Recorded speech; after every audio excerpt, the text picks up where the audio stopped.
თორნიკე ქოჩქიანი ახლა დანიშნული მოსამართლე, რომელმაც უკვე არაერთი აქციაზე დაკავებული დემონსტრანტი გაასამართლა და ადმინისტრაციულ სამართალდამრღვევადაც გამოაცხადა, არის პიროვნება, რომელმაც დღეს მიიღო გადაწყვეტილება, რომ ბექა პაპაშვილისთვის შეეფარდებინა 5,000 ლარიანი ჯარიმა. პოლიციელის კანონიერი მოთხოვნისადმი დაუმორჩილებლობას ედავებოდნენ ბექა პაპაშვილს, არადა დღეს სხვამათა დარბაზში პოლიციელების ჩვენების საწინააღმდეგოდ პაპაშვილს ყავდა მოყვანილი ადამიანი, რომელიც მის სასარგებლო ჩვენებას აძლევდა და მოტანილი ჰქონდა კადრები, სადაც ჩანს, რომ ის ფეხით სავალ გზაზე იმყოფებოდა მაშინ, როდესაც პოლიციელებმა მისი დაკავების გადაწყვეტილება მიიღეს.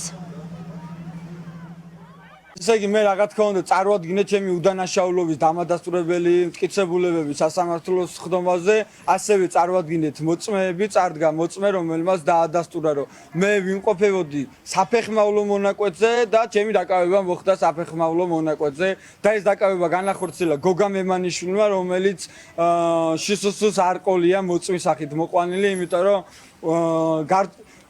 ცოტა ხანში გავრცელდება კადრები, სადაც გამოჩნდება თუ როგორ მაკავებს მე გოგა მემანიშვილი საფეხმავლო ბილიკზე.